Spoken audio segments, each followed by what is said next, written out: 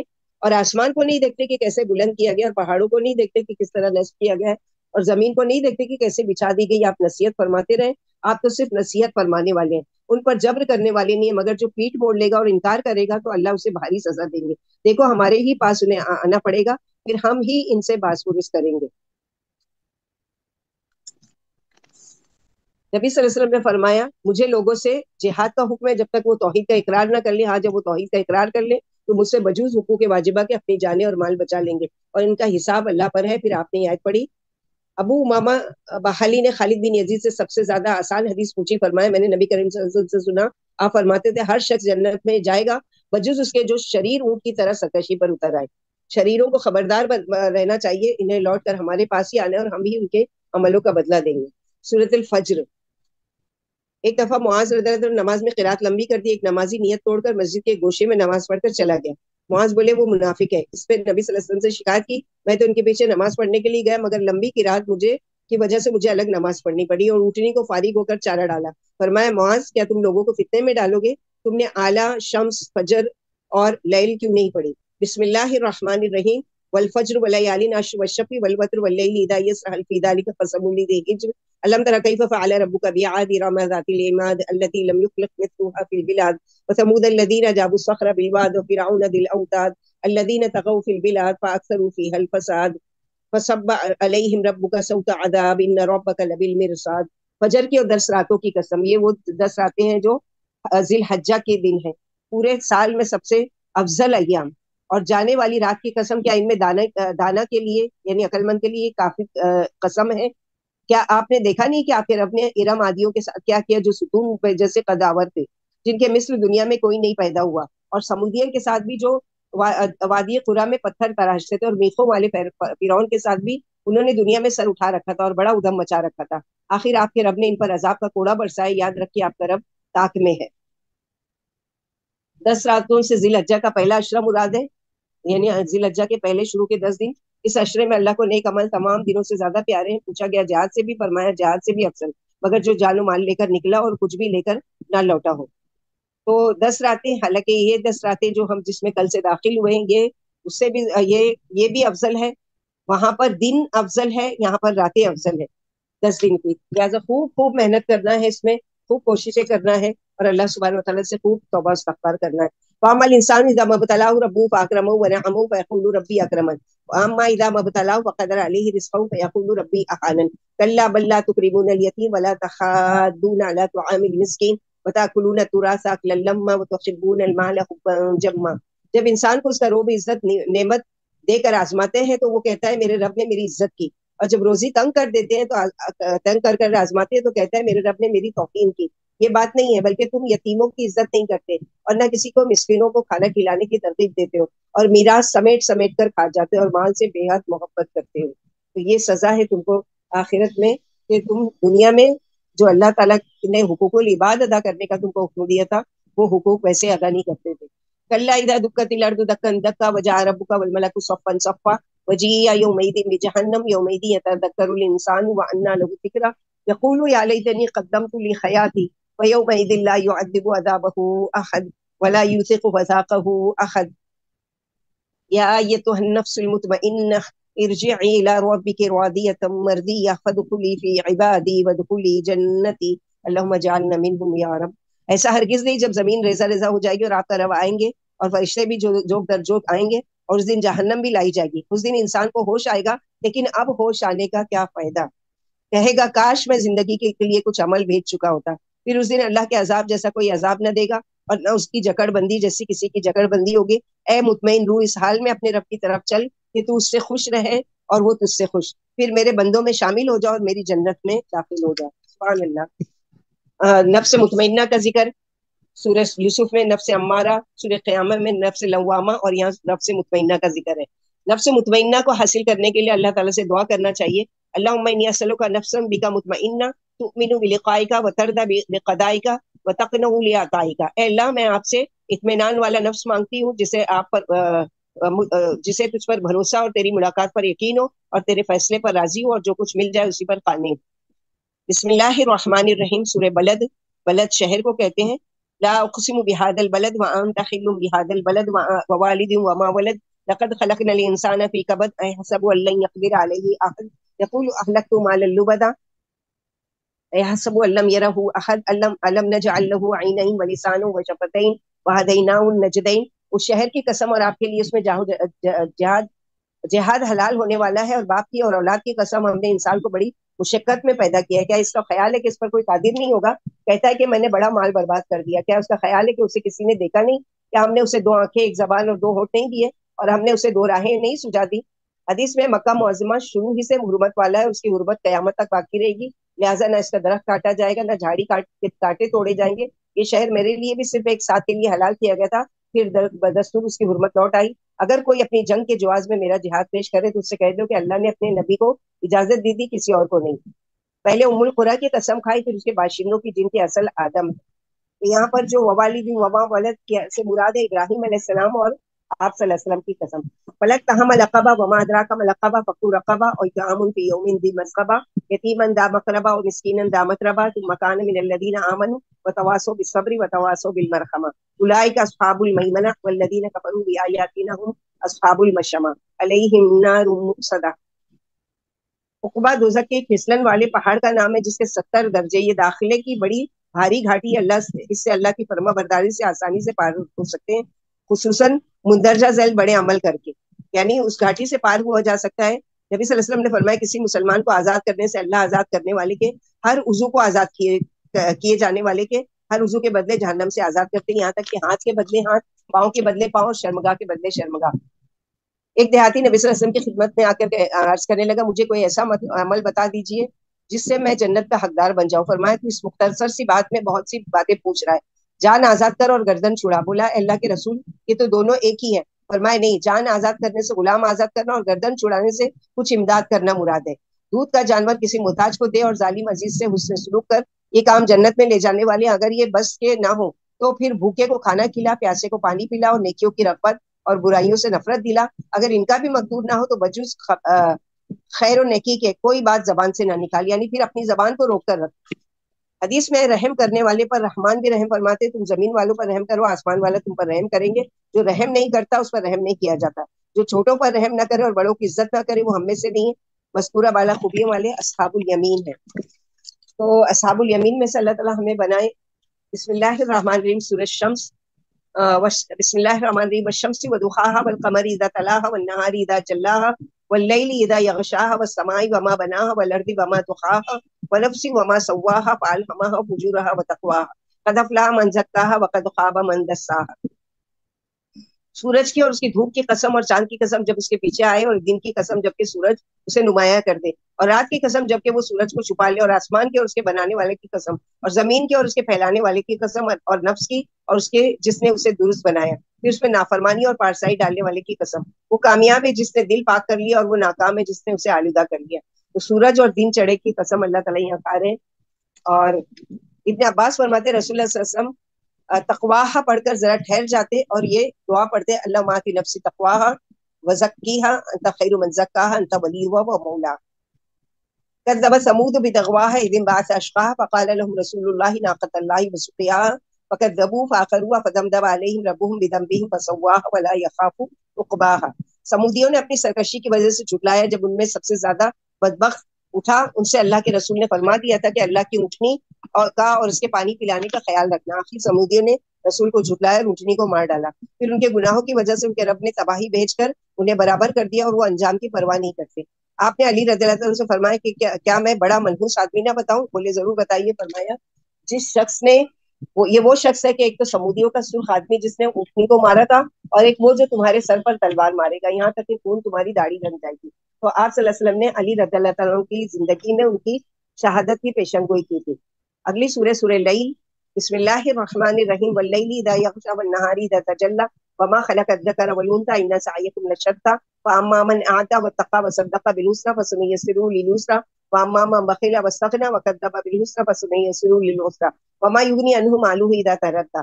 رات کی قسم جو چھا جائے اور دن کی قسم جب وہ روشن ہو جائے، اور اس کی قسم جس نے نر و مادہ پیدا کیے. تمہاری کوشش مختلف ہے، تو جو دیتا رہا اور ڈرتا رہا اور نیکی کی تصدیق کرتا تھا ہم اس کے لیے راستہ آسان کر دیں گے، لیکن جو روکتا رہا اور بے پرواہ رہا اور نیکی کو جھٹلاتا رہا ہم اس کے لیے تنگ راہ آسان کر دیں گے، اور جب وہ گڑھے میں گرے گا تو اس کا مال اس کے کچھ بھی کام نہیں آئے گا. دنیا میں سوچ لیں کہ آج ہم کس چیز کے لیے مال لگا رہے ہیں. نبی صلی اللہ علیہ وسلم سے حسنہ کے بارے میں پوچھا گیا، فرمایا اس سے مراد جنت ہے، یعنی بھلائی یا جنت کا راستہ ایسوں کے لیے آسان کر دیا جاتا ہے جو اللہ کے فرما بردار ہیں، یعنی نیکیوں پر خرچ نہیں کیا اور رب سے بے نیازی کا اظہار کیا. قیامت جزا کا منکر رہا. ابو بکر رضی اللہ عنہ کہتے ہیں میں نے نبی صلی اللہ علیہ وسلم سے پوچھا کہ ہم تحریر و تقدیر کے مطابق عمل کرتے ہیں یا نئے عمل کرتے ہیں؟ فرمایا تمہارا ہر عمل تقدیر کی تحریر کے مطابق ہوتا ہے. میں بولا پھر عمل کی ہی کیا ضرورت ہے جب تقدیر میں ہی لکھ دیا گیا؟ فرمایا ہر شخص جس گھر کے لیے پیدا کیا گیا اس کے عمل اس کے لیے آسان ہو جاتے ہیں. علی رضی اللہ عنہ فرماتے ہیں ہم آپ کے ساتھ جنت البقیع میں ایک جنازے کے ہمراہ تھے. فرمایا ہر شخص کا جنت کا یا دوزخ کا ٹھکانہ لکھا ہوا ہے. صحابہ بولے پھر تقدیر پر بھروسہ کر کے ہم بیٹھ نہ جائیں؟ فرمایا عمل کرتے رہو، ہر شخص کے لیے وہی آسان عمل ہے جن کے لیے وہ پیدا کیا گیا. روزانہ سورج غروب ہوتے وقت اس کے دونوں طرف دو فرشتے اعلان کرتے ہیں جسے بجز انسان کے تمام مخلوق سنتی ہے کہ اللہ سخی کو بدلہ دے اور بخیل کا مال برباد کر دے. یعنی انسان ہی نہیں سن پاتا، باقی کے تمام مخلوق سنتی ہے. فرشتے دعا دے کر جاتے ہیں کہ اللہ جو آپ کی راہ میں مال خرچ کرے اس کے مال میں اضافہ کیجیے، اور دوسرا جو آپ کی راہ میں دینے سے رک جائے اللہ تعالیٰ اس کے مال کو تلف کیجیے. کہتے ہیں یہ آیت ابو بکر کے بارے میں اتری، یعنی آخری جو آیت. آپ شروع اسلام میں مکے کے کمزور مسلمانوں کو اور بوڑھی عورتوں کو خرید کر آزاد کر دیا کرتے تھے.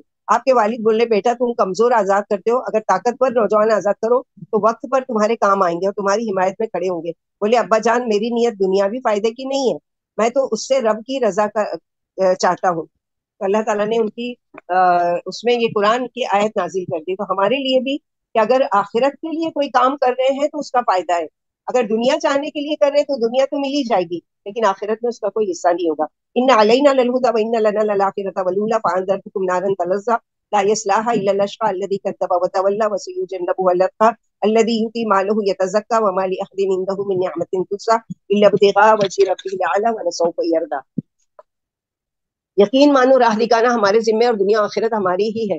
میں تو تمہیں بھڑکی ہوئی آگ سے ڈرا چکا جس میں بدبخت ہی جائیں گے جنہوں نے حق کو جھٹلایا اور اس سے منہ موڑ لیا، اور اسے پرہیزگار دور رکھے جائیں گے جو پاک بننے کے لیے اپنا مال اللہ کی راہ میں دیتے ہیں اور ان پر کسی کا احسان بھی نہیں تھا کہ بدلہ اتارتے ہو. انہیں تو محض اپنے عالی شان رب کی رضا مقصود تھی اور وہ عنقریب خوش ہو جائیں گے. نعمان بن بشیر کہتے ہیں خطبے میں نبی صلی اللہ علیہ وسلم سے سنا، فرما رہے تھے میں نے تمہیں آگ سے چوکنا کر دیا. آپ کی آواز اتنی بلند کہ اگر کوئی بازار میں بھی ہوتا تو وہ بھی سن لیتا، اور حرکت سے آپ کے کندھے کی چادر قدموں پر آ پڑی. قیامت کے دن جسے سب سے ہلکا عذاب ہوگا اس کے تلووں کے نیچے دو صرف انگارے رکھ دیے جائیں گے جس سے اس کا دماغ کھولے گا. اس کے آگے دو جوتے یا دو تسمے ہوں گے جن سے ہانڈی کی طرح اس کا دماغ کھولے گا. اس کے خیال میں اس سے زیادہ کسی پر عذاب نہیں ہو، حالانکہ یہ سب سے ہلکا عذاب ہے. اور کہا جاتا ہے کہ یہ ابو طالب کو دیا جائے گا.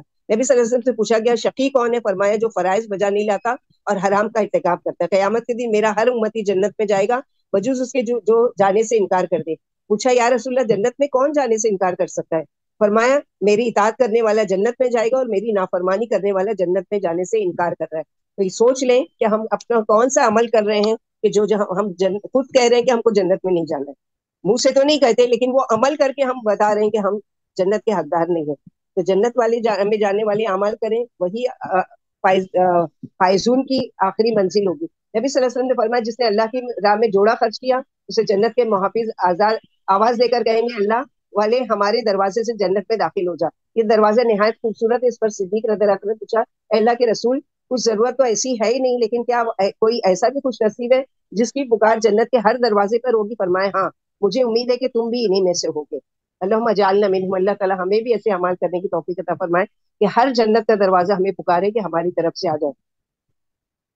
اگلی سورہ دوحہ یعنی چاشت کا نام ہے.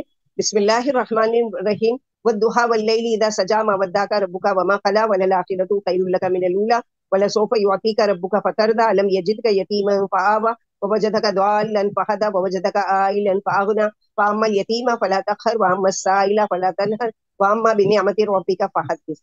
صبح کی قسم اور رات کی قسم جب وہ ٹھہر جائے اور آپ کو آپ کے رب نے نہیں چھوڑا اور نہ وہ بیزار ہوا، یقیناً آپ کا انجام آغاز سے بہتر ہی ہے. عنقریب آپ کو آپ کا رب اتنا دیں گے کہ آپ خوش ہو جائیں گے. کہ اللہ نے آپ کو یتیم پا کر بنا نہیں دی اور طالب راہ پا کر راہ نہیں بتائی اور نادار پا کر مالدار نہیں بنایا. لہٰذا آپ بھی یتیموں پر سختی نہ کریں اور مانگنے والوں کو نہ ڈانٹیں اور اپنے رب کی نعمتوں کا اظہار کرتے رہیں۔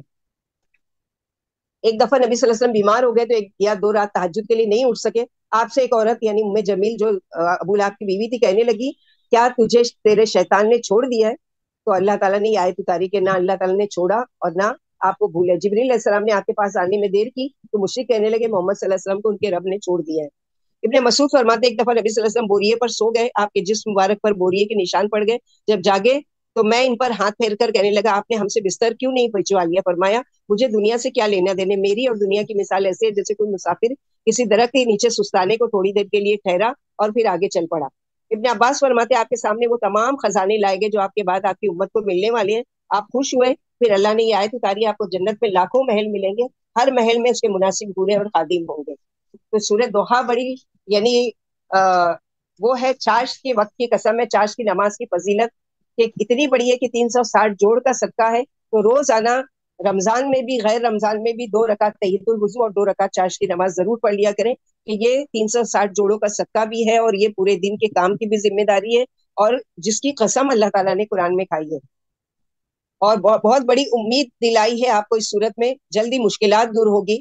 تو اسکالرز کہتے ہیں کہ جس کو کوئی بھی تکلیف ہو، کوئی دل تنگ ہو رہا ہے، کوئی پریشانی ہو رہی ہے، کچھ سمجھ میں نہیں آ رہا ہے، راستہ نہیں سوجھ رہا ہے، تو وہ 2 رکعت نماز پڑھے اور اس میں سورۃ دوحہ، سورۃ نشرہ پڑھے۔ تو اس میں اللہ تعالیٰ نے جس طرح نبی صلی اللہ علیہ وسلم کے دکھ دور کرنے کی بشارت دی ہے تو اس کو بھی سکون ملے گا اور ایک روشنی سی جیسے پیدا ہوگی اس کے دل میں اور اللہ تعالیٰ اس کے لیے آسانی کریں گے۔ اگر ہم چاہتے ہیں کہ اپنی زندگی میں مصیبتوں سے بچے تو ہمیں لوگوں کے ساتھ معاملہ کرتے ہوئے بہت محتاط رہنا چاہیے۔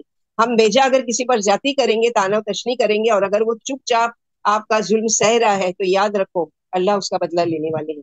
اسی لیے کسی مظلوم، کسی یتیم، کسی سوالی سے اس کا ناجائز فائدہ اٹھا کر اس کے ساتھ زیادتی نہیں کرنا ہے۔ یہ بلند ترین یعنی اخلاق میں سے ہے کہ اس کے ساتھ اچھا سلوک کیا جائے۔ اگلی سورہ انشراح۔ بسم اللہ الرحمن الرحیم۔ الم نشرح لک صدرک ووضعنا عنک وزرک الذی انقض ظہرک ورفعنا لک ذکرک وان مع العسر یسرا ان مع العسر یسرا فاذا فرغت فانصب والی ربک فارغب۔ کیا ہم نے آپ کا سینہ نہیں کھولا اور ہم نے آپ سے آپ کا بوجھ اتار دیا، جس نے آپ کی کمر توڑ دی تھی اور ہم نے آپ کا ذکر بلند کیا؟ یقیناً ہر مشکل کے ساتھ آسانی ہے، یقیناً ہر مشکل کے ساتھ آسانی ہے۔ پھر جب آپ فارغ ہو جائیں تو عبادت میں لگ جائیں اور اپنے رب سے ہی دل لگائیں۔ تو اس سورے میں کیا کہا گیا کہ سینہ کا کھلنا ہدایت کے لیے ضروری ہے، جیسے پڑھ چکے نا پہلے، من یرید اللہ خیرن، اس کا سینہ یفقہہ صدرہ للاسلام، یعنی اس کا سینہ اللہ تعالیٰ قرآن اسلام کے لیے کھول دیتے ہیں۔ تو بڑی خوش نصیبی ہے کہ اللہ سبحانہ و تعالیٰ نے ہمارا سینہ کھولا اور اللہ تعالیٰ نے ہمیں قرآن پڑھنے کی توفیق دی۔ جیسے کہ سورہ طہ میں موسیٰ علیہ السلام نے دعا کی تھی رب اشرح لی صدری، یہاں اللہ تعالیٰ اس دعا کا جواب دے رہے ہیں کہ الم نشرح لک صدرک، تو صدرک یعنی آپ کے گناہوں کو معاف کیا، ذکر آپ کے لیے آپ کے ذکر کو بلند کیا، آپ کے اچھے اخلاق کی وجہ سے لوگوں میں آپ کا اچھا تذکرہ، لوگوں کو آپ کی دعاؤں میں آپ کو یاد رکھنا، یہ طلب کر کے لوگوں سے نہیں ملتا بلکہ یہ اللہ دلوں میں ڈالتے ہیں۔ یعنی لوگوں سے آپ کہیں گے مجھ سے محبت کرو، میری عزت کرو، وہ کرو، نہیں ہوگا۔ اللہ تعالیٰ جس کے دل میں محبت ڈالیں گے، اسی لیے دعا کیا کرنا چاہیے، اللہم انی اسألک حبک وحب من یحبک وحب عمل الذی یبلغنی الیہ حبک۔ اللہ تعالیٰ ہم آپ سے آپ کی محبت کا سوال کرتے ہیں، ہر اس شخص کی محبت کا جو آپ سے محبت کرتا ہے اور ہر اس عمل کی جو ہم کو آپ سے محبت تک پہنچا دے۔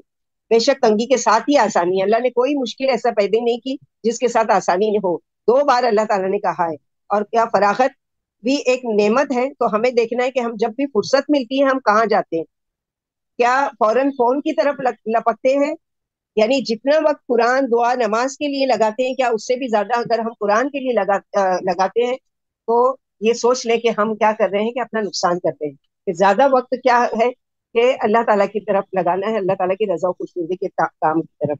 سورہ 3 بسم اللہ الرحمن الرحیم۔ 3 زیتون کو یہ اس کو کہتے ہیں انجیر کو۔ والتین والزیتون وطور سینین وہذا البلد الامین لقد خلقنا الانسان من فی احسن تقویم ثم رددناه اسفل سافلین الا الذین آمنوا وعملوا الصالحات فلهم اجر غیر ممنون وما یکذبک بعد بالدین الیس اللہ باحکم الحاکمین۔ انجیر و زیتون کے اور ہریالے پہاڑ کے اور اس پر امن شہر، پور امن شہر کی قسم، ہم نے انسان کو بہترین شکل میں بنایا، پھر ہم نے اسے نیچے سے نیچا کر دیا، بجوز ان کے جو ایمان لا کر نیک عمل کرتے رہے، ایسی لوگوں کے لیے کبھی نہ ختم ہونے والا صلہ ہے۔ پھر کیا چیز تجھے جزا کے دن کے نہ ماننے پر آمادہ کرتی ہے؟ کیا اللہ تمام حاکموں کا حاکم نہیں ہے؟ تو اس کے جواب میں کیا جواب دینا ہے؟ وَأَنَا عَلَىٰ ذَلِكَ مِنَ الشَّاهِدِينَ، یعنی ہم گواہ ہیں کہ اللہ تعالیٰ تمام حاکموں سے بڑھ کر حاکم ہے۔ خوبصورت شکل عطا کی اللہ تعالیٰ نے، جانوروں کی طرح اللہ تعالیٰ نے ہمارے ہاتھ پیر نہیں بنائے کہ ہم پیروں کے اور بل چلتے ہیں، بلکہ باوقار چال چلتے ہیں۔ تو ان تمام نعمتوں کو اللہ کے لیے استعمال کرنا ہے۔ ابن عباس کہتے ہیں جو شخص قرآن پڑھتا ہے وہ اردلیل عمر یعنی محتاجگی کی عمر سے کی طرف نہیں لوٹایا جاتا ہے۔ تو خوب خوب قرآن پڑھنا ہے تاکہ کسی کی محتاجگی کی عمر تک ہم نہ پہنچے، کیونکہ حقیقت یہ کہ قرآن پڑھ کر انسان اپنے اندر ایک سکون اور ایک تازگی محسوس کرتا ہے۔ اور آپ لوگوں نے بھی محسوس کیا ہوگا قرآن کی مجلسوں میں بیٹھ کر کہ کیسا سکون اللہ تعالیٰ دلوں پر اتار دیتے ہیں، اور کیسی یعنی انسان تمام دوسری جو مصروفیات ہوتی ہے اور دوسری فکریں ہوتی ہے اس سے آزاد ہوتا ہے ان لمحوں میں جب قرآن کو پڑھایا جا رہا ہوتا ہے۔ اگلی سورہ علق جو سب سے پہلے قرآن کی شکل میں جو وحی نازل ہوئی، تو سب سے پہلے شروع کی یہ 5 آیتیں اتری۔ بسم اللہ الرحمن الرحیم، اقرأ بسم ربک الذی خلق، خلق الانسان من علق، اقرأ وربک الاکرم الذی علم بالقلم، علم الانسان ما لم یعلم۔ آپ اپنے رب کا نام لے کر پڑھیں جس نے پیدا کیا، جس نے انسان کا ایک لوتھڑے سے بنایا۔ آپ پڑھتے رہیں، آپ کا رب بڑی عزت والے جس نے قلم سے تعلیم دی، جس نے انسان کو 2 چیزیں سکھائی جنہیں وہ جانتا نہیں تھا۔ تو یہاں پر انسان کی عزت علم میں ہے، خاص کر قرآن کا علم حاصل کرنا۔ تو علم حاصل کرنا ہے، جاہلیت کی زندگی نہیں گزارنا ہے، جاہلوں کی طرح زندگی گزار کر افسوس پر نہیں چلے جانا ہے کہ کاش کہ ہم نے علم حاصل کر لیا ہوتا۔ کلا ان الانسان لیطغى ان رآه استغنى ان الى ربك الرجع ارايت الذي ينهى عبدا اذا صلى ارايت ان كان على الهدى او امر بالتقوى ارايت ان كذب وتولى الم يعلم بان الله يرى كلا لئن لم ينتهي لنسفعا بالناصيه ناصيه كاذبه خاطئه فليدع ناديه سندع الزبانيه كلا لا تطعه واسجد واقترب۔ واقعی انسان اتراتا ہے کیونکہ اپنے آپ کو مالدار دیکھتا ہے۔ اے انسان یقین مان تجھے اللہ کی طرف لوٹ کر جانا ہے۔ بھلا تو نے اسے بھی دیکھا جو بندے کو نماز پڑھنے سے روکتا ہے؟ ابو جہل کی طرف اشارہ ہے۔ بھلا بتا تو صحیح، اگر یہ جھٹلاتا ہوا اور منہ پھیرتا ہو، کیا اسے خبر نہیں کہ اسے اللہ دیکھتے ہیں؟ اگر یہ باز نہیں آئے تو سچ مچ ہم اس کی چوٹی کے بال پکڑ کر گھسیٹیں گے جو جھوٹی اور گناہگار ہے۔ پھر یہ اپنی مجلس والوں کو بلا لے، ہم دوزخ پر تعینات فرشتوں کو بلا لیں گے، دیکھو اس کا کبھی کہنا نہ ماننا اور سجدہ کرتے رہنا اور اللہ کی نزدیکی ڈھونڈتے رہنا۔ تو یہ قرآن کے آخری سجدے کی آیت ہے، سجدہ کرتے ہیں۔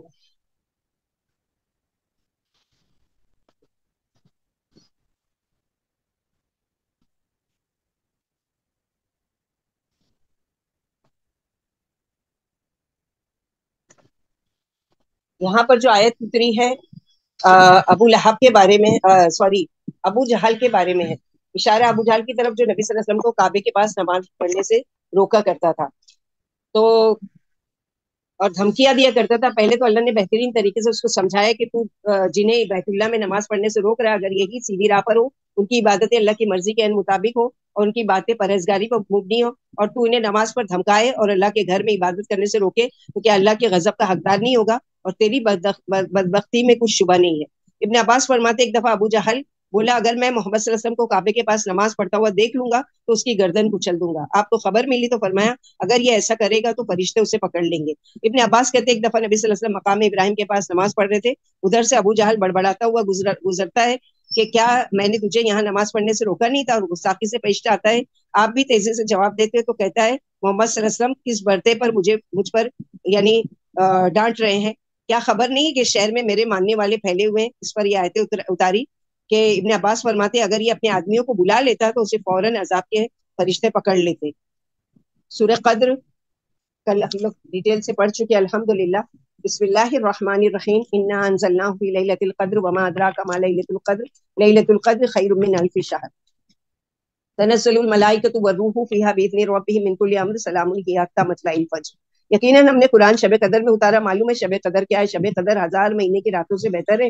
اس میں فرشتے اور روح اپنے رب کے حکم سے ہر کام کا سر انجام دینے کو اترتے ہیں۔ یہ رات سلامتی والی ہے اور صبح صادق ہونے تک رہتی ہے۔ تو 10 راتیں ہیں جس میں تلاش کرنا ہے، اس میں سے ایک گزر گئی، اب ہمارے پاس 9 بچی ہے۔ تو 9 کے ساتھ کیا کرنا ہے کہ ویسے ہی جیسے کہ محنت کی ہوگی انشاءاللہ کل کی رات، ایسے ہی ہر رات محنت کرنا ہے۔ اگلی سورہ بینہ، بسم اللہ الرحمن الرحیم، لم یکن الذین کفروا من اہل الکتاب والمشرکین منفکین حتی تأتیہم البینہ، رسول من اللہ یتلو صحفا مطہرہ فيها كتب قيمة وما تفرق الذين أوتوا الكتاب إلا من بعد ما جاءتهم البينة وما أمروا إلا ليعبدوا الله مخلصين له الدين حنفاء ويقيموا الصلاة ويؤتوا الزكاة وذلك دين القيمة. اہل کتاب کے کافر اور مشرک رکنے والے نہ تھے جب تک ان کے پاس کوئی ظاہر دلیل نہ آ جاتی، یعنی اللہ کا رسول جو انہیں پاکیزہ صحیح پر پڑھ کر سناتا ہے جن میں ٹھیک ٹھیک احکام ہے۔ اہل کتاب اپنے پاس ظاہر دلیل آ جانے کے بعد ہی اختلاف میں پڑے ہوئے، انہیں یہی حکم تھا کہ اللہ ہی کی عبادت کرے اور دین کو اسی کے لیے ایک طرفہ ہو کر خالص کر لے، نماز قائم رکھے اور زکوٰۃ دے، یہی درست اور مستحکم دین ہے۔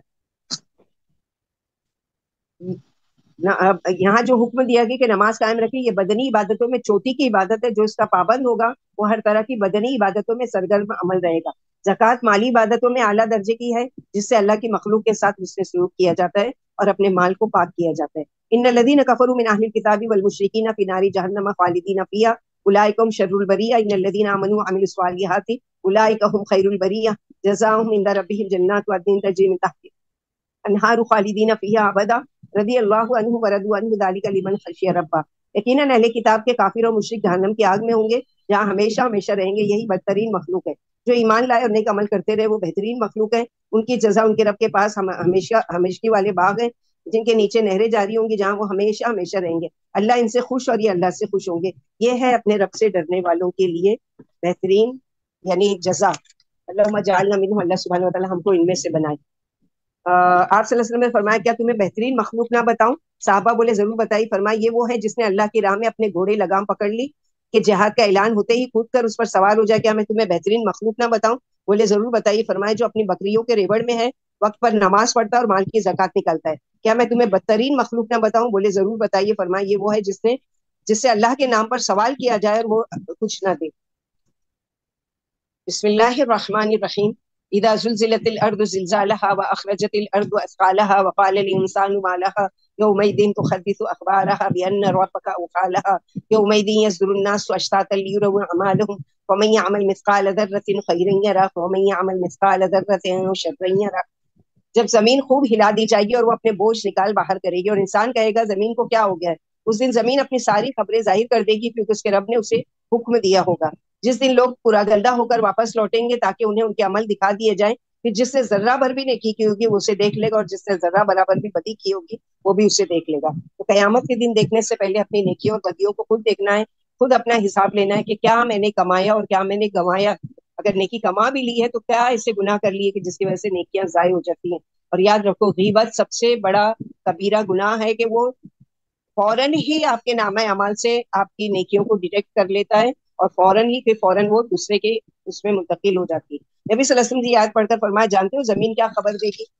صحابہ بولے اللہ اور اس کے رسول خوب جانتے ہیں۔ فرمایا ہر مرد و عورت کے عمل بتا دے گی، اس پر فلاں نے فلاں دن فلاں عمل کیا تھا۔ زمین سے احتیاط برتو، یہ تمہاری ماں کے قائم مقام ہے، تمہارے ہر برے بھلے عمل کی قیامت کے دن خبر دے گی۔ یعنی اس سے اس کے رب نے لوگوں کے عمل پوچھے تھے اور اسے بولنے کی اجازت دی تھی، اس لیے اس نے سارے واقعات کھول دیے۔ تو ہمارے لیے بھی زمین پر جب بھی سجدہ کرے الگ الگ جگہ پر کرے تاکہ اللہ کے وہاں یہ گواہی دے کہ اللہ تعالیٰ میرے اس زمین کے ٹکڑے پر اس نے یہاں پر سجدہ کیا تھا۔ تو شوق سے سجدہ کریں اور ہر جگہ پر سجدہ کریں۔ کوئی ایک جگہ تو ایک فکس ہوتی ہے لیکن تھوڑا سا کھسکا لیں اپنے جانماز کو کہ یہ ٹکڑا بھی، کیونکہ حریص ہونا ہے نا قیامت کے دن کے لیے کہ وہاں پر یہ زیادہ سے زیادہ زمین یا اسی طرح چل کر نیکی کی طرف جانا، مسجد کی طرف جانا، یہ ساری چیزیں زمین گواہی دے گی۔ اگلی سورہ عادیات۔ بسم اللہ الرحمن الرحیم۔ والعادیات ضبحا فالموریات قدحا فالمغیرات صبحا فاثرن به نقعا ووسطن به جمعا ان الانسان لربه لكنود وانه على ذلك لشهيد وانه لحب الخير لشديد افلا يعلم اذا بعثر ما في القبور وحصل ما في الصدور ان ربهم بهم يومئذ لخبير۔ ہانپ پر دوڑنے والوں کی، پھر ٹاپ مار کر آگ نکالنے والوں کی، پھر صبح صبح حملہ کرنے والوں کی، پھر حملے کے بعد غبار اڑانے والے اور فوج میں گھس جانے والے گھوڑوں کی قسم۔ اللہ تعالیٰ گھوڑوں کی بھی قسم کھا رہے ہیں۔ یقیناً انسان اپنے رب کا بڑا ہی ناشکرا ہے۔ اللہ تعالیٰ ہماری اوقات ہم کو دکھا رہے ہیں کہ کتنی نعمتیں میں دیتا ہوں اور کتنا تم شکر ادا کرتے ہو۔ قلیلا ما تشکرون۔ اور وہ اس پر خود بھی گواہ ہے اور اسے مال کی انتہائی محبت ہے۔ کیا اسے وہ وقت معلوم نہیں جب قبروں سے مردے اکھاڑ دیے جائیں گے اور دلوں کے راز کھول دیے جائیں گے؟ یقیناً ان کا رب ان کے حال سے اس دن پوری طرح سے باخبر ہوں گے۔ اگلی سورہ قاریہ، قیامت کے ناموں میں سے ایک نام۔ بسم الله الرحمن الرحيم. القارية ما القارئة وما أدراك ما القارئة يوم يكون الناس كالفراش المبثوث وتكون الجبال كالإحن المنفوش فأما من ثقلت موازينه فهو في عيشة راضية وأما من خفت موازينه فأمه هاوية وما أدراك ما هي نار حامية. کھڑکڑانے والی کیا ہے؟ کھڑکڑانے والی معلوم ہے کیا ہے کھڑکڑانے والی؟ جس دن لوگ پراگندہ پتنگوں کی طرح ہو جائیں گے اور پہاڑ دھنی ہوئی رنگین اون کی طرح دکھائی دے گی. جس کے عمل جھک جائیں گے وہ خاطر خواہ عیش میں ہوگا، اور جس کے عمل اٹھ جائیں گے یعنی ترازو میں جس کے نیکی کے پلڑے بھاری ہو گیا اور وہ جھک گیا تو وہ کامیاب ہو گیا، اور جس کا پلڑا ہلکا ہوا نیکیوں سے اور وہ اوپر ہو گیا تو اس کا ٹھکانہ ہاویہ ہے. معلوم ہے ہاویہ کیا ہے؟ وہ ایک تیز آگ ہے،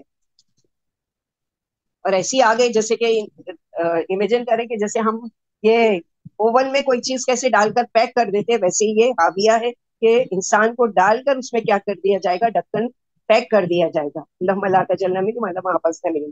اگلی سورہ تکاثر. بسم اللہ الرحمن الرحیم. الہاکم التکاثر حتی زرتم المقابر کلا سوف تعلمون ثم کلا سوف تعلمون کلا لو تعلمون علم الیقین لترون الجحیم ثم لترونها عین الیقین ثم لتسألن یومئذ عن النعیم. حرص نے تمہیں غافل کر دیا حتیٰ کہ قبروں میں جا اترے. نہیں نہیں ابھی معلوم ہو جاتا ہے، پھر ہم کہتے ہیں ابھی معلوم ہو جاتا ہے. اگر تم یقین سے جان جاؤ تو غافل نہ بنو، تم ضرور جہنم دیکھو گے، تم اسے یقیناً اپنی یقینی آنکھ سے دیکھو گے. پھر اس دن تم سے نعمتوں کے بارے میں پوچھا جائے گا.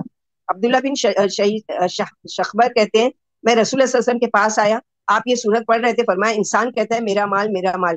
نادان تیرا مال وہ ہے جو تو نے کھا کر ختم کر دیا یا پہن کر پھاڑ دیا یا خیرات کر کے آگے بھیج دیا. باقی مال تو اس سے ہاتھ سے چھین لیا جائے گا اور وہ وارثوں کا ہوگا. میت کے ساتھ قبر تک 3 چیزیں جاتی ہیں، 2 تو قبر میں اتار کر واپس آ جاتی ہے اور ایک اس کے ساتھ جاتی ہے. اس کے ساتھ اس کے اہل و عیال اور مال اعمال جاتے ہیں. عزیز مال تو واپس آ جاتے ہیں اور اعمال اس کے ساتھ جاتے ہیں. لہٰذا جو ساتھ جانے والی چیز ہے اس کو خوبصورت بنانا ہے. بڑھاپے میں حرص و امید کا شباب. انسان بوڑھا ہوتا جاتا ہے مگر 2 چیزیں جوان رہتی ہیں، حرص اور امید. یعنی دنیا کی لالچ بڑھ جاتی ہے اور مال کی محبت بڑھتی جاتی ہے. ایک روز نبی صلی اللہ علیہ وسلم دوپہر کے سخت دھوپ کے وقت گھر سے باہر آئے. ابو بکر صدیق بھی مسجد میں دیکھا. پوچھا اس وقت کیسے باہر آئے؟ بولے جو ضرورت آپ کو لائی ہے وہی مجھے بھی لائی نہیں، بھوک کی وجہ سے. پھر عمر بھی آ گئے.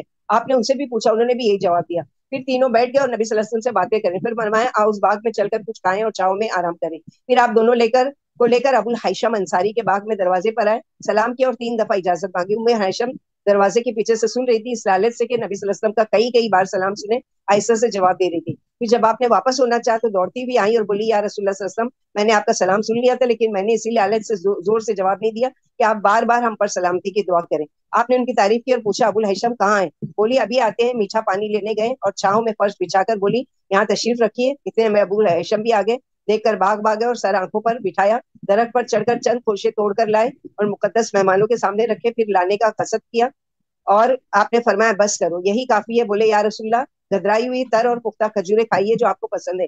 پھر پانی حاضر کیا، مہمانوں نے کھجور کھا کر پانی پیا.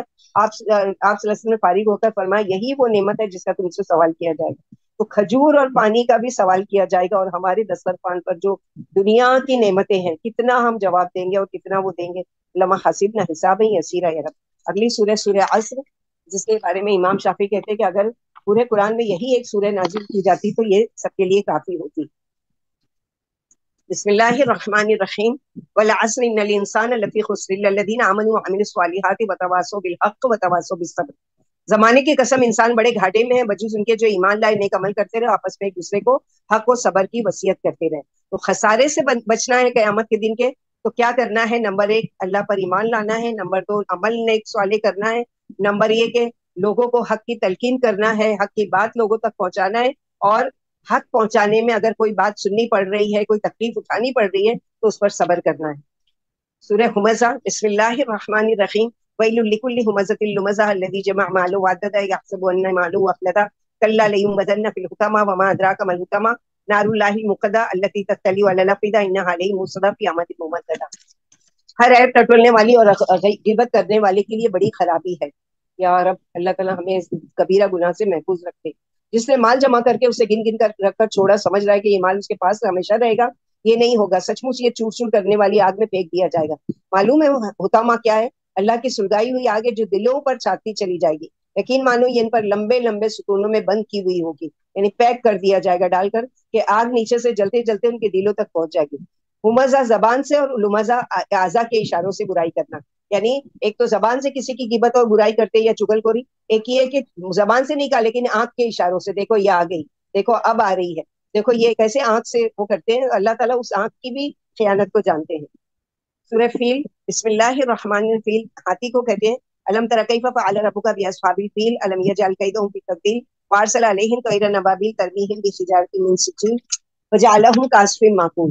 کیا آپ نے دیکھا نہیں کہ آپ کے رب نے ہاتھی والوں کے ساتھ کیا کیا؟ ان کی تدبیر خاک میں نہیں ملا دی، ان پر پرندوں کے جھنڈ بھیج دیے جن پر کنکر والے پتھر برسا رہے تھے، پھر اللہ نے انہیں چبائے ہوئے بھوسے کی طرح کر کے چھوڑ دیا. تو اللہ تعالیٰ سے دعا ہے کہ ابراہا سے جس طرح اپنے کعبے کی حفاظت کی تھی کہ یعنی چڑیوں کا ایک لشکر بھیج کر ان کے منہ میں پتھر دے کر کہ ایسا گرتا تھا ان نافرمانوں پر کہ جیسے بم گرایا جاتا ہے. تو اللہ تعالیٰ جس طرح سے اپنے گھر کی حفاظت کی تھی، آج بھی زمین پر آپ کے گھر سے عبادتوں سے روکا جا رہا ہے اور اللہ کے گھروں میں جانے سے روکا جا رہا ہے وہاں عبادت سے. تو اللہ تعالیٰ مسجد اقصیٰ کی بھی اور تمام گھر جہاں بھی اللہ کے، اللہ تعالیٰ آپ خود حفاظت کیجیے، اس لیے کہ آج مسلمان ایمان والے بہت کمزور ہو چکے ہیں. سورہ قریش، لإلاف قریش إلافهم رحلة الشتاء والصيف فليعبدوا رب هذا البيت الذي أطعمهم من جوع وآمنهم من خوف. قریش کو الفت دلانے کے لیے، انہیں جاڑے اور گرمی کے سفر میں الفت دلانے کے لیے، لہٰذا انہیں اس گھر کے رب کی عبادت کرنی چاہیے جس نے انہیں بھوک میں پلایا اور خوف سے امن دی. تو یہاں پر جو کہا جا رہا ہے رب کے کعبے کی قسم، کعبے کی عبادت نہیں کرو، کیونکہ بہت سے نان مسلم کہتے ہیں کہ جیسے کہ ہم بتوں کی پوجا کرتے ہو تو تم بھی تو جا کے بتوں کے یعنی پتھر کے آس پاس طواف کرتے ہو. تو یہاں پر ان کو جواب دینا ہے فَلْيَعْبُدُوا رَبَّ هَٰذَا الْبَيْتِ، ہم اس گھر کے رب کی عبادت کرتے ہیں، اس گھر کی عبادت نہیں کرتے.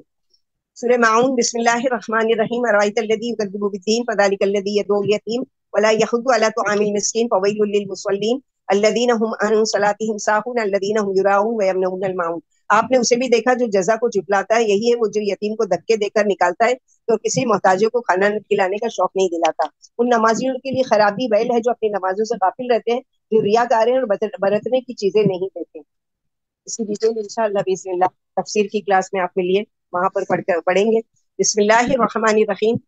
یہ ایک چھوٹی سی چیز یاد رکھ لیجئے کہ ابن مسعود فرماتے معاون سے برتنے کی چیز مراد ہے جنہیں لوگ آپس میں ایک دوسرے کو برتنے کے لیے دے دیا کرتے تھے، جیسے کلاڑی ہے، ہانڈی ہے، ڈول ہے. جیسے ہمارے یہاں کوئی پڑوسی آتا ہے، شکر دے دیجئے، تیل دے دیجئے، نمک دے دیجئے، یا کوئی برتن کی ضرورت پڑتی ہے یا آپ کے یہاں ٹول ہے یا جو بھی چیز کی، تو اگر ہم ٹال مٹول کرتے ہیں تو یاد رکھیے کہ معاون یعنی نبی صلی اللہ علیہ وسلم کے زمانے میں معاون ڈول یا ہانڈی وغیرہ مانگ کر برتنے کو سمجھتے تھے. ابن عباس فرماتے یعنی گھریلو سامان دینے سے منع کرتے ہیں. بسم اللہ الرحمن الرحیم. انا اعطیناک الکوثر فصلی لربک ونحر ان شانئک هو الابتر. دیکھیے ہم نے آپ کو کوثر عطا فرمائی، لہٰذا آپ اپنے رب کے لیے نماز پڑھیں اور قربانی کریں، یقیناً آپ کو برا کہنے والا ہی بے نام و نشان ہوگا. تو اللہ کے نبی صلی اللہ علیہ وسلم کو حوض کوثر دیا جائے گا جس کی ڈیٹیل ہم لوگوں نے پڑھا ہے الحمدللہ. جو یہ عالم آخرت کا جب ہم لوگوں نے ڈیٹیل سے لیا تھا، اور ویسے بھی، اور انشاءاللہ اگر آپ جوائن ہوں سیرت النبی پڑھنے میں تو اس میں بھی پڑھیں گے یہ ساری ڈیٹیل کہ بہت ہی زیادہ کشادہ اس کے کنارے موتی کے اور اس پر چاندی اور یاقوت اور اس کے برتن ہوں گے، اور اللہ کے نبی صلی اللہ علیہ وسلم اپنے ہاتھوں سے پلائیں گے. اور آپ کو تانا دیا کرتے تھے کہ آپ کے 3 بیٹے پیدا ہوئے، بچپن میں ہی فوت ہو گئے، تو کہا گیا کہ آپ کی نسل کیسے آگے چلے گی. تو یہاں پر اللہ تعالیٰ کے هو الابتر، وہی نسل بے نسل ہوں گے، اور آپ کی نسل تو اللہ تعالیٰ قیامت تک چلائیں گے. بسم اللہ الرحمن الرحیم. سورہ کافرون. قل یا ایھا الکافرون لا اعبد ما تعبدون ولا انتم عابدون ما اعبد ولا انا عابد ما عبدتم ولا انتم عابدون ما اعبد لكم دینکم ولی دین. آپ فرما دیجئے اے کافروں میں تمہاری معبودوں کی عبادت نہیں کروں گا، اور نہ تم میرے معبودوں کی عبادت کرو گے، نہ میں تمہارے معبودوں کی عبادت کرنے والا ہوں، اور نہ تم میرے معبودوں کی عبادت کرو گے. تمہارے لیے تمہارا دین اور میرے لیے میرا دین. مشرکین مکہ نے آ کے آفر دیا، اچھا ٹھیک ہے، اب آپ کو ساری آفر ہم دے کر تھک گئے، اب آپ ایک کام کیجئے، 1 سال آپ ہمارے بتوں کی عبادت کیجئے اور 1 سال ہم آپ کے اللہ کی عبادت کریں گے. تو اللہ تعالیٰ نے یہ آیت اتار دی کہ نہ تم کرنے والے ہو نہ میں کرنے والا ہوں، اور میں کبھی بھی نہیں. تمہارے لیے تم کو تمہارا دین مبارک اور میرے لیے میرا دین. سورہ نصر. بسم اللہ الرحمن الرحیم. اذا جاء نصر اللہ والفتح ورأیت الناس يدخلون في دین اللہ افواجا فسبح بحمد ربک واستغفرہ انہ کان توابا. جب اللہ کی مدد اور فتح آ جائے اور آپ لوگوں کو اللہ کے دین میں فوج در فوج داخل ہوتے ہوئے دیکھیں تو اپنے رب کی پاکی حمد کے بیان کرو، اس سے معافی مانگے، یقیناً وہ بڑے ہی توبہ قبول کرنے والے ہیں. اس آیت میں اللہ کے نبی صلی اللہ علیہ وسلم کو فرمایا جا رہا ہے کہ آپ کی تمام ذمہ داری پوری ہوگی، فتح ہو گئی، فتح مکہ ہو گیا، سب کچھ ہو گیا، شکرانے کے طور پر حمد و تسبیح پڑھتے رہیے۔ اور ابو بکر صدیق جو بہت زیادہ دور اندیش تھے، فوراً پہچان گئے اور رونے لگے کہ یہ آیت دراصل یہ بتا رہی ہے کہ اب آپ صلی اللہ علیہ وسلم کا مشن مکمل ہو چکا ہے اور آپ کی موت کا وقت قریب آنے والا ہے۔ سورہ لہب، بسم اللہ الرحمن الرحیم، تبت یدا ابی لہب وتب ما اغنی عنہ مالہ وما کسب، سیصلی نارا ذات لہب وامرأته حمالۃ الحطب فی جیدها حبل من مسد۔ ٹوٹ گئے ابو لہب کے ہاتھ۔ ابو لہب آپ صلی اللہ علیہ وسلم کے چچا تھا کہ دونوں ہاتھ، اور وہ غارت ہو گیا، نہ اس کا مال اس کے کام آیا نہ اس کی کمائی، وہ شعلے والی آگ میں داخل ہونے والا ہے، اور اس کی عورت بھی جو لکڑیاں ڈھونڈ کر لاتی تھی اس کی گردن میں کھجور کی رسی۔ تو یہ ابو لہب وہ ہے کہ جب اللہ کے نبی صلی اللہ علیہ وسلم نے دین کی دعوت اللہ تعالیٰ نے کہ وَأَنذِرْ عَشِيرَتَكَ الْأَقْرَبِينَ کہ اپنے قریبی رشتہ داروں کو بلاؤ، تو آپ صلی اللہ علیہ وسلم نے تمام لوگوں کو جمع کر کے دین کی دعوت دی۔ تو اس نے کیا کہا کہ تب اللہ کا یا محمد، اے محمد نعوذ باللہ تیرے ہاتھ ٹوٹے۔ تو وہاں آپ صلی اللہ علیہ وسلم تو بدلہ نہیں لیتے تھے، خاموش رہے، لیکن اللہ تعالیٰ نے کہ تبت یدا ابی لہب وتب، اللہ کرے تیرے ہاتھ ٹوٹے اور تو ہلاک ہو۔ اور اس کی بیوی جو تھی ام جمیل، وہ کیا کیا کرتی تھی جب آپ صلی اللہ علیہ وسلم نماز کے لیے نکلتے تھے تو جنگل سے لکڑیاں جمع کر کے لاتی تھی اور اس کے کانٹے نکالتی تھی اور توڑ توڑ کر آپ کے راستے میں بچھاتی تھی۔ تو اللہ تعالیٰ نے اس کو جیسی برا عمل کرتی تھی ویسی ہی سزا دی کہ ایک روز جنگل سے لکڑیاں کاٹ کر لا رہی تھی سر پر، اس کے رسی سے جو بندھا ہوا تھا وہ رسی اس کے گلے میں پھنسی اور اس سے وہ موت اس کو واقع ہو گئی۔ اگلی سورہ اخلاص ہے، بہت ہی زیادہ، یعنی جیسے مشرکین مکہ نے سوال کیا کہ آپ اپنے رب کا یہ پیش کیجیے کہ آپ کا رب کون ہے، تو اللہ سبحانہ و تعالیٰ نے یہ سورہ نازل کی کہ رب کا تعارف کرائیے کہ آپ کا رب ہے کون۔ اور بہت زیادہ فضیلت ہے، سنتوں میں بھی پڑھا جاتا ہے اس میں، اور اس کے علاوہ یہ ہے کہ اس کو 3 قرآن یعنی 1/3 قرآن پڑھنے کا ثواب ہے اس کے لیے، جس نے دن بھر ہمیں پڑھ لیا 10 مرتبہ اس کے لیے جنت میں گھر بنایا جاتا ہے۔ تو روزانہ ان 10 دنوں میں ان صورتوں کو کثرت سے پڑھنا ہے، نمازوں میں بھی اور ویسے بھی۔ بسم اللہ الرحمن الرحیم، قل هو اللہ احد اللہ الصمد لم یلد ولم یولد ولم یکن له کفوا احد۔ آپ فرما دیجئے اللہ ایک ہی ہے اور اللہ بے نیاز ہے، نہ اولاد والا ہے نہ ماں باپ والا، اور نہ کوئی اس کے برابر والا ہے۔ یعنی تم کہتے ہو کہ اللہ کون ہے، تو اللہ یہ ہے، اللہ کی یہ تعریف ہے۔ اگلی سورہ فلق، بسم اللہ الرحمن الرحیم، قل اعوذ برب الفلق من شر ما خلق ومن شر غاسق اذا وقب ومن شر النفاثات في العقد ومن شر حاسد اذا حسد۔ آپ فرما دیجئے میں صبح کے رب کی پناہ مانگتا ہوں مخلوق کی برائی سے، اور اندھیری رات کی برائی سے جب اس کا اندھیرا چھا جائے، اور گروہ پر پھونکنے والیوں کی برائی سے، اور حاسد کی برائی سے جب وہ حسد کرے۔ تو یہ معزتین کہلاتی ہے سورہ ناس اور سورہ فلق۔ آپ صلی اللہ علیہ وسلم اس کو روزانہ رات کو سورہ اخلاص کے ساتھ پڑھ کر ہاتھوں پر دم کرتے تھے اور پورے جسم پر پھیر لیا کرتے تھے، اور بیماروں کے لیے شفا ہے، جادو کا توڑ ہے۔ اور اللہ کے نبی صلی اللہ علیہ وسلم پر بھی جب جادو کیا گیا تو ان صورتوں کو اتارا گیا، اور اس کے ذریعے سے جبریل علیہ السلام نے آپ کا علاج کیا۔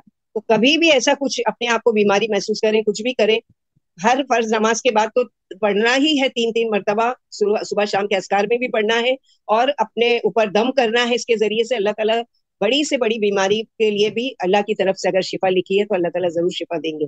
اگلی سورہ ناس، بسم اللہ الرحمن الرحیم، قل اعوذ برب الناس ملک الناس الہ الناس من شر الوسواس الخناس الذی یوسوس فی صدور الناس من الجنۃ والناس۔ میں اللہ کے نام سے شروع کرتا ہوں جو بڑا ہی مہربان اور شفیق ہے۔ آپ فرما دیجئے میں لوگوں کے رب سے، لوگوں کے بادشاہ سے اور لوگوں کے معبود سے شیطانی وسوسوں کی برائی سے پناہ مانگتا ہوں جو لوگوں کے دلوں میں وسوسے ڈالتا رہتا ہے، خواہ وہ جن ہو یا انسان۔ یعنی جن بھی نظر لگاتے ہیں، جن بھی جادو کرتے ہیں، جن بھی نقصان پہنچاتے ہیں، اور انسان بھی۔ تو یہ صورتیں پڑھ کر اللہ تعالیٰ جو مخلوق دکھائی نہیں دے رہی ہے اس سے بھی پناہ ہو گئی، اور جو دکھائی دیتے ہیں اور ہم کو نقصان پہنچانے کی کوشش کرتے ہیں ان سے بھی پناہ ہو گئی۔ الحمدللہ الحمدللہ الحمدللہ الحمدللہ الذی بنعمتہ تتم الصالحات۔ اللہ تعالیٰ کا بہت بہت زیادہ احسان ہے، اللہ سبحانہ و تعالیٰ کے فضل و کرم، اللہ کی مہربانی اور اللہ کی مدد کے ساتھ ہم نے اس قرآن کو مکمل کیا۔ اللہ سبحانہ و تعالیٰ ہماری اس کوشش کو قبول کرے اور اللہ تعالیٰ ہم سے راضی ہو جائے۔ تھوڑی سی دعا کر لیتے ہیں، اس کے بعد آپ لوگوں سے بات کریں گے انشاءاللہ باذن اللہ۔ تو دعا کرتے ہیں، سبحان اللہ و بحمدہ عدد خلقہ و رضا نفسہ و زینت عرشہ و مداد کلماتہ، سبحان اللہ العظیم، سبحان اللہ و بحمدہ، سبحان الملک القدوس۔ اللهم إني أسألك بأنك الأحد الذي لم يلد ولم يولد ولم يكن له كفوا أحد، اللهم إني أسألك بأن أشهد أن لا إله إلا أنت، بأن أشهد أن لا إله إلا الله وحده لا شريك له وأشهد أن محمدا عبده ورسوله۔ اللهم صل على محمد وعلى آل محمد كما صليت على إبراهيم وعلى آل إبراهيم إنك حميد مجيد۔ ربنا آتنا فی الدنیا حسنۃ وفی الآخرۃ حسنۃ وقنا عذاب النار ربنا لا تزغ قلوبنا بعد إذ هديتنا وهب لنا من لدنك رحمة إنك أنت الوهاب ربنا هب لنا من أزواجنا وذرياتنا قرة أعين واجعلنا للمتقين إماما رب أوزعني أن أشكر نعمتك التي أنعمت علي وعلى والدي وعلى عمل صالح ترضاه وأصلح لي في ذريتي إني تبت إليك من المسلمين ربنا عليك توكلنا وإليك أنبنا وإليك المصير ربنا اصرف عنا عذاب جهنم إن عذابها كان غراما إنها ساءت مستقرا ومقاما اللهم ادخلنا جنة بغير حساب اللهم إنا نسألك جنة وما قرب إليها قول وعمل ونعوذ بك من عذاب جهنم وما قرب إليها قول وعمل اے رب العزت، اے ساری کائنات کے بادشاہ، اے ساری مخلوق کے پالنے والے، اے زندگی اور موت کا فیصلہ کرنے والے، اے آسمان اور زمین کے مالک، اے پہاڑوں اور سمندروں کے مالک، اے انسانوں اور جناتوں کے معبود، اے عرش عظیم کے مالک، اے فرشتوں کے مالک، اے عزت اور ذلت کے مالک، اے بیماروں کو شفا دینے والے، اے بادشاہوں کے بادشاہ، اے اللہ ہم آپ کے گناہ گار بندے ہیں، آپ کے خطا کار بندے، ہمارے گناہوں کو معاف فرمائیے، ہماری خطاؤں سے درگزر فرمائیے، کیونکہ انکا فون تو ہی بلا فانا یا رب۔ اے اللہ ہم اپنے اگلے پچھلے صغیرہ کبیرہ سبھی گناہوں سے، خطاؤں سے اور نافرمانیوں سے کی معافی مانگتے ہیں۔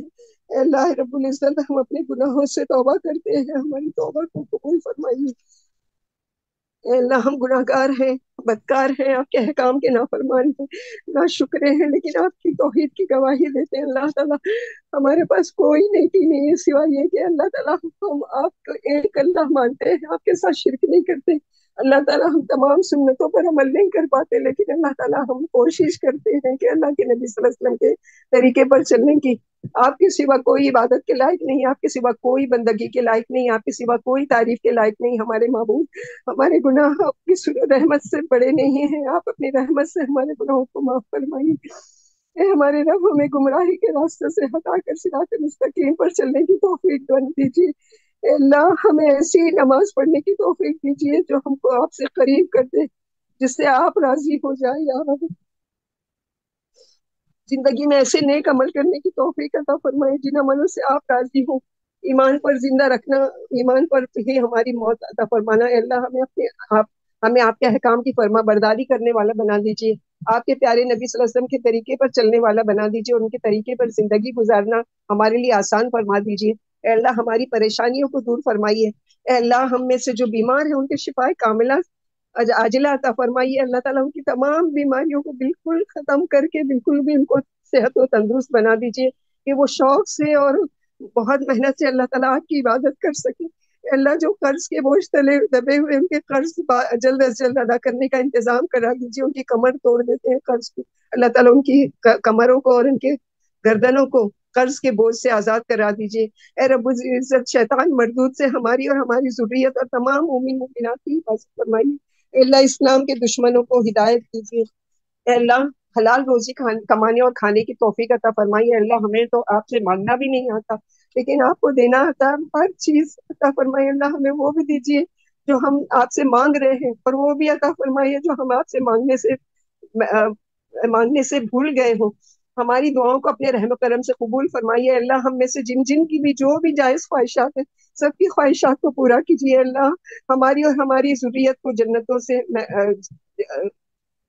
اے اللہ ہماری اور ہماری ذریت کو جنت کے اعلیٰ درجات میں جگہ دیجیے، اور فتنوں سے ان کو محفوظ رکھیے۔ ہمارے ماں باپ جو زندہ ہیں ان کو صحت و تندرستی کے ساتھ، ایمان کے ساتھ صحیح سلامت رکھیے، اور جن کے ماں باپ دنیا سے جا چکے ہیں ان کی مغفرت کیجیے، ان کے درجات بلند کیجیے، ان کی قبروں کو جنت کے باغوں میں سے ایک باغ بنا دیجیے۔ ہم سب کی ملاقات ماں ہمارے پیارے نبی محمد صلی اللہ علیہ وسلم کے ساتھ جنت الخلد میں کیجیے۔ اللہم انی اسألک ایمانا لا یرتد ونعیما لا ینفد ومرافقۃ محمد صلی اللہ علیہ وسلم فی الجنت الخلد۔ اللہ سبحانہ و تعالیٰ ہم نے ایک چھوٹی سی کوشش کی، ہو سکتا ہے اس میں بہت سی ہم سے کوتاہی ہوئی ہوگی، اللہ تعالیٰ بہت سی ہم سے غلطیاں ہوئی ہوں گی، اللہ تعالیٰ ہماری اس کوشش کو قبول کیجیے، اور مرتے دم تک آخری سانس تک اللہ تعالیٰ نے نیت کی ہے کہ میں خیرکم من تعلم القرآن وعلمہ پر عمل کرنے کی۔ اللہ تعالیٰ ہماری اس نیت کو قبول کیجیے، اور اس کتاب کی خدمت کے لیے جو بھی نعمتیں ہیں وہ ساری چیزیں، صحت ہے، مال ہے، علم ہے، حافظہ ہے، اور ساری چیزوں سے ہمیں قوی و مضبوط کیجیے ہمارے رب، اپنے قرآن کی محبت ہمارے دل میں ڈال دیجیے، اس کا سمجھنا، اس پر عمل کرنا، اس کے بارے میں کوشش کرنا اور لوگوں تک پہنچانے کی ہماری مدد کیجیے ہمارے رب، ہم سے راضی ہو جائیے، ہم نے کچھ بھی اللہ اس میں جو بھی غلطی ہوئی ہوگی اللہ تعالیٰ، ہم کمزور بندے ہیں، اللہ ہم کو معاف کرنا، اللہ تعالیٰ جو بھی کوشش کی ہے اللہ تعالیٰ نیت میں ذرہ برابر بھی اگر ریاکاری آ گئی ہوگی یا ذرہ برابر بھی اگر اخلاص میں کمی آ گئی ہوگی تو اللہ تعالیٰ ہماری خطاؤں سے درگزر کرنا، ہماری اس چھوٹی سی کوشش کو قبول کرنا۔ اللہ ہماری جتنی بھی بہنیں یہ 30 دن تک ہمارے ساتھ برابر لگی رہی، انہوں نے کوشش کی سننے کی اور اس پر عمل کرنے کی، اپنے عملوں کو بدل کر، اللہ ان کی تمام جائز خواہشات کو پورا کیجیے، ان کو استقامت نصیب کیجیے، اللہ ہم سب کو یہ مرتے دم تک اللہ تعالیٰ اس قرآن سے جڑے رہے، اس کے احکامات پر عمل کرنے والا بنا دیجیے، اللہ تعالیٰ آپ کی رضا والی زندگی نصیب کیجیے اور آپ کی رضا پر اس دنیا سے جانے کی توفیق عطا فرمائے۔ اے ہمارے رب ہماری خطاؤں کو معاف کیجیے اللہ، یہ 10 دن جو ہے ہمارے لیے غنیمت ہے، اللہ تعالیٰ آپ نے زندگی دی ہم کو کہ ہم ان 10 دنوں کو پال لینے والے بنے، ہم رمضان کو پال لینے والے بنے، اللہ اس کی جن جن بھی جو بھی اس کی فرائض و واجبات تھے اور جو نوافل تھے اللہ تعالیٰ اس کو قبول کیجیے، اس میں مزید 10 دنوں میں نیکیاں کرنے کی توفیق عطا فرمائے، رمضان کے گزرنے سے پہلے پہلے اللہ تعالیٰ ہم سب کی مغفرت کر دینا یا رب، اللہ ہمارے تمام گناہوں کو جو ہم نے جان بوجھ کر کیے ہوں گے انجانے میں کیے ہوں گے سب گناہوں کو معاف کر کے ہماری مغفرت عطا، اللہ تعالیٰ باقی کے 11 مہینوں میں بھی ہم کو سنبھال لینا اللہ، کہ ہم پھر سے اپنا نام عمل اگر دھلوا چکے ہیں، صاف کروا چکے ہیں تو پھر سے انہیں گناہوں میں نہیں ملوث ہونے دینا یار، ہماری باقی کے دنوں میں بھی حفاظت کرنا اور ہمارے رب ہم سے راضی ہو جاؤ اللہ، میں یہ سب کا رضا قبل اللہ مدخلنا جنت بغیر حساب، اللہ ہمارے اعمال تو ایسے نہیں ہے لیکن اللہ سے دعا ہے کہ اللہ تعالیٰ ہم کو بغیر حساب و کتاب اللہ تعالیٰ جنت میں داخل کرنا، اور اس حال میں ہمیں موت دینا کہ ہمارے رب جب ہم دنیا سے جائیں تو فرشتے آپ کے آ کر کہہ لیا یہ تو نفس المطمئنہ ارجعی الی ربک راضیۃ مرضیہ فادخلی فی عبادی وادخلی جنتی یا رب، اللہم اجعلنا منہم، اللہم ادخلنا جنت ربی جلی مقیم الصلاۃ ومن ذریتی ربنا وتقبل دعاء ربنا اغفر لی ولوالدی وللمؤمنین یوم یقوم الحساب رب ارحمہما کما ربیانی صغیرا، اللہم اغفر لہم وارحمہم، اللہ جن کے ماں باپ دنیا میں اللہ ان کو نیکیوں پر صحیح سلامت رکھنا، ان کی خدمت کر کے ماں باپ کی دعائیں لینے والی اولاد بنانا، اللہ ہماری اولادوں کو ہمارے لیے صدقہ جاریہ بنائیے، ہمیں اپنے ماں باپ کے لیے صدقہ جاریہ بنائیے، ہماری دعاؤں کو ان کے حق میں قبول کیجیے، اللہ جن کے ماں باپ دنیا سے چلے گئے اللہ تعالیٰ ان کے قبروں کو کشادہ اور روشن کیجیے، ان کے قبروں کو جنت کے باغوں میں سے ایک باغ بنائیے، اللہ تعالیٰ ان کی مغفرت کیجیے، جانے انجانے میں ان سے جو بھی بھول چوک ہوئی ہوگی ہمارے ماں باپ کی اور تمام لوگوں کے ماں باپ کی اللہ تعالیٰ مغفرت کیجیے اور ان سے جنت الخلد میں، اعلیٰ جنت میں ان سے ملاقات کا شرف نصیب کیجیے، اور ایک ایسی جنت میں جس میں اللہ کا دیدار بھی ہو، اللہم انا نسألک لذۃ النظر وجہک والشوق الی لقائک فی غیر ضراء فتنۃ مضلۃ ولا مضلہ یا رب، اللہ ہم آپ سے ملاقات کا شوق رکھتے ہیں، آپ سے ملنے کا شوق رکھتے ہیں، آپ ہم سے اس حال میں ملنا اللہ، اللہ اس حال میں ہم سے ملنا کہ آپ ہم سے راضی ہو، خوش ہو، اور اللہ تعالیٰ آپ کی نزل آپ کی مہمانی کے ہم خواستگار ہیں، اللہ تعالیٰ اپنے ہاتھوں سے سلامتی کے ساتھ ہمیں جنت میں داخل کرنا اور جنت کی ساری نعمتوں کو حاصل کرنے کے اللہ توفیق عطا فرمانا، اللہ بہت کچھ ہے مانگنے کے لیے، دنیا کی ساری چیزیں اللہ تعالیٰ ساری چیزیں ہمیں عطا فرمائیے جو آپ نے تقدیر کی کتاب میں لکھ کر بھیجا ہے سال بھر کے لیے، اللہ تعالیٰ آپ نے اس کتاب میں اگر ہمارے لیے بیماری لکھی ہے تو اللہ شفا لکھ کر بھیج دیجیے، اللہ تعالیٰ اس میں اگر بدبختی لکھی ہے تو اللہ تعالیٰ ہمیں نیکو کاروں میں سے بنائیے، اللہ ہماری ذریت کی نافرمانی لکھی ہے تو مٹا کر اللہ ان کی اصلاح کر دیجیے، اللہ تعالیٰ کوئی تنگ دستی پریشانی لکھ کر بھیج رہے ہیں تقدیر کے فیصلے میں تو اللہ اس کو مٹا کر ہمارے لیے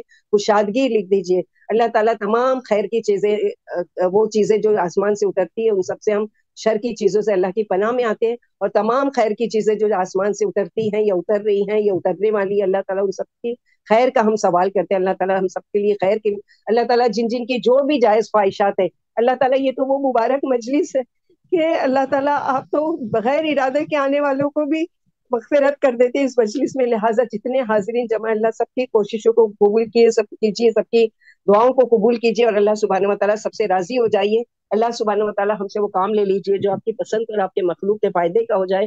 ہمارے دلوں کو نرم کیجیے اپنی قرآن کی خدمت کے لیے, دین کے لیے. اللہ سبحانہ و تعالیٰ آپ کی مخلوق کی خدمت کے لیے اللہ سبحانہ و تعالیٰ ہم سے خوش ہو جائیے, ہم سے راضی ہو جائیے, اور اللہ سبحانہ و تعالیٰ ہم سے اس چھوٹی سی کوشش کو قبول کیجیے. ربنا تقبل منا انک انت السمیع العلیم وتب علینا انک انت التواب الرحیم.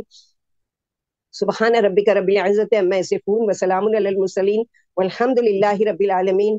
سبحانک اللہم وبحمدک اشہد ان لا الہ الا انت استغفرک واتوب الیک. السلام علیکم ورحمۃ اللہ وبرکاتہ.